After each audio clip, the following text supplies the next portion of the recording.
So, Marky, what's your favorite racetrack? Lowe's Motor Speedway. Pick it up, kid. Pick it up. I'm picking it up on the wheel. No, you're not. No, you're not. Look out. I got you. So, Chad, what's your favorite couch?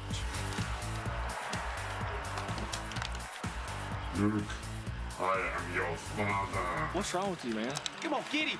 Come on, Daryl. Get him. Up. Nope. Okay. Knock everything off. 172 laps complete at Lowe's Motor Speedway, just past 250 of 600 miles. Brian Vickers will lead them down to the green flag. Trouble for Ryan Newman. A lot of smoke out of his car on this caution flag. You see him chugging along the apron. If you notice, this is what's going to be the big difference. We've been talking about it since the pre-race show. It's how much that track has cooled down. The track's gaining grip. The cars are getting tighter. Front ends are not wanting to turn as good.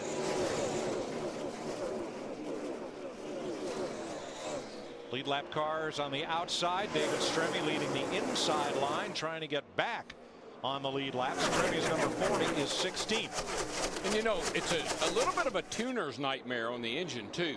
When you're in the hot afternoon thin air, now you're into the evening with some pretty heavy air. It can mess up your mixture in your engine, in your carburetor. Could have been what happened to Ryan Newman, because that looked like a burnt piston to me. Victor's the leader. Here comes Busch on the inside, and Stremme. Oh, Stremme, hang on to her, buddy. But there comes Dale Earnhardt Jr. Remember, back on lap 153, he had the left rear tire that was punctured. He's trying to get up there and either be the first car lap down or get his lap back naturally to get back on the lead lap. Lead change, and Kurt Busch goes back out front for Team Penske. Here comes Junior, who is now the first car one lap down. But I'll be anxious to watch that 83 car, because we know the 2 car took no tires. The 83 took 2 right sides. Sometimes it takes a few laps for those new tires to catch up with the older left side tires. I just think there's such a discrepancy, seems to me, in tires from set to set. If you got a good set, just stay with them.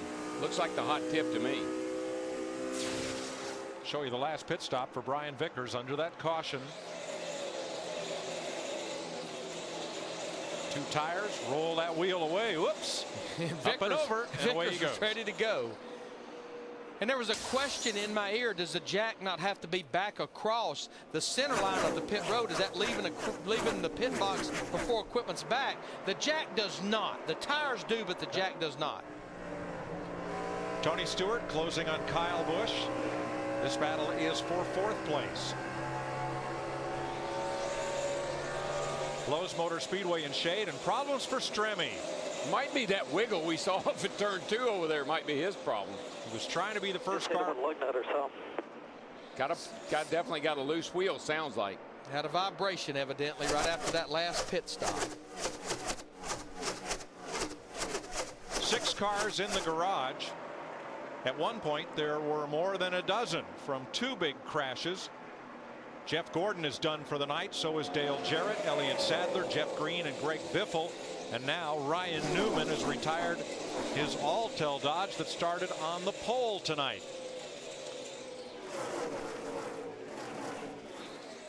Dick Bergman. Well, with Ryan Newman, and that was just what I was going to ask. Are you giving up? You've got mechanics working on this engine. Yeah, it hasn't officially blown up. It's trying to see if we can save it, log some laps. I know there's a bunch of cars that crashed in the beginning. I don't know if they're going to get back out, but the Alltel Dodge was running good. We had a good start to the race and got off there with a bad set of tires, chunked the right rear out that last run there, even though we got the lucky dog. And unfortunate for the Alltel Dodge, but we'll just keep working on it. And there are no mosquitoes on pit road thanks to Ryan Newman. He smoked them all out. Well, Dick, right now, I think Ryan Newman's teammate, Kurt Busch, in a 2. He's not as fast as Brian Vickers in 83. Vickers is going to take the lead. This needed to happen, because if they kept going at each other, that Lowe's car back there was going to be right on their rear bumper. Jimmy Johnson back in 3rd. I don't think them going at it's going to change that, Larry. He's coming. Nice job, man. Nice job. New leader. Matt? Busch not giving up, going back on the bottom side. Remember, they called off taking the 2-tire change, which would have helped tighten this race car up. Instead, they made a significant chassis adjustment. Just also seeing what small and large adjustments can do as we get in more and more into the nighttime racing. Well, his car has walked up the track a couple of times the last couple of laps. That's how come Vickers was able to get the lead. but I don't think the car is quite as good as it was before that chassis adjustment. Tony Stewart in the 20 takes over 4th from Kyle Busch. Boy, you can tell Dick Berggren is from the seacoast of Massachusetts, because where else do they worry about mosquitoes in May? But I tell you, we've been talking about this track cooling down, Mike. When I look at our top 4 cars, 3 of them just ran the fastest lap of this race just 3 or 4 laps ago.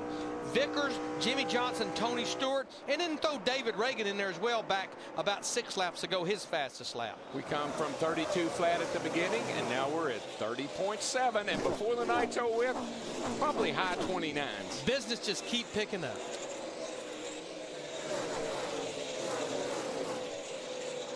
Brian Vickers has been out front of this race for 56 laps. Here comes Carl Edwards after his teammate David Reagan. Steve? David Reagan doing a good job, Mike Joy, just 21, 22 years old. He finished 5th at the season opening Daytona 500, and since then, his best finish is 15th. Just talked to the crew, he said he's just a little loose, and they made a small air pressure adjustment to the right rear tire on the last stop. Brian Vickers is about to have company for the lead. Comes from the fellow who believes he has the keys to this place. Jimmy Johnson's last 8 races at Lowe's Motor Speedway. First, third, first, second. Now he wants the lead. I think his average finish here, Mike, is something like 2.2. It's phenomenal. But his car is just so good on the bottom, especially, boom, right there when he goes to pick that throttle up, he just pulls away from Vickers by about a car length. 2 car just got out of control and hit the wall. Turn 2 over there, guys. Caution will fly. It looked like, I don't know if it stepped out or something happened to it, but the back end just hopped around. And I'm telling you, that car was not near as good as it had been before the changes they made here on this last stop. Boy, Darrell, that was a great save. I don't know what happened, guys. I got the track cooled down. We went to crap, man. Feel. Watch this thing. He's in. Little loose, and around she goes. Well, you put a dent in one beer can and the other gets the free pass. Dale Jr. But you heard what he told his crew chief, Troy Raker. I don't know what's happened. This track has just cooled down, and we have lost it. Remember what we talked about, keeping up with an ever-changing track. Actually caught that wall pretty good with that right rear. He really did, but Larry, I watched them. They screwed down. They took wedge out of that car, and they freed it up too much.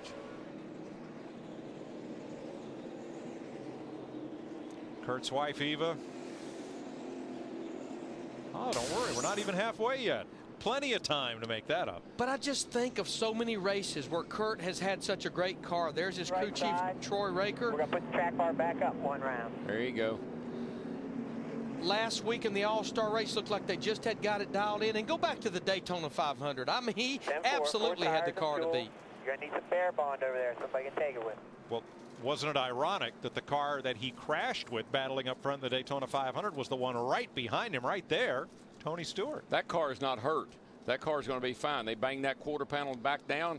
Spoiler's still standing up there where it belongs. He's going to be all right. We are 15 laps from halfway. Pit stops again. Dick?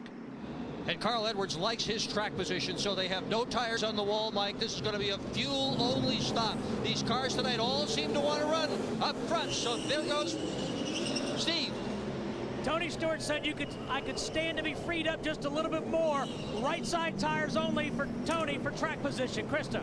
Jimmy Johnson says his car is still turning better on throttle, but not hooked on the center. It's fuel only for the 48. Matt. Now, due to a spin, Kurt Busch is going to get 4 fresh tires. Meanwhile, Mark Martin, no tires, just a significant chassis adjustment. Again, they're going to take a look at the rear corner of the Blue Deuce just to see how much damage they have and how much they're going to need to fix it. They are talking to him on the radio. The crew members going back and forth. You can see they've got a wrench in their hand. Going to fix this Blue Deuce up, get him back out there. Matt Kenseth among those that took gas only and moved up the ladder as we're under caution for the 7th time.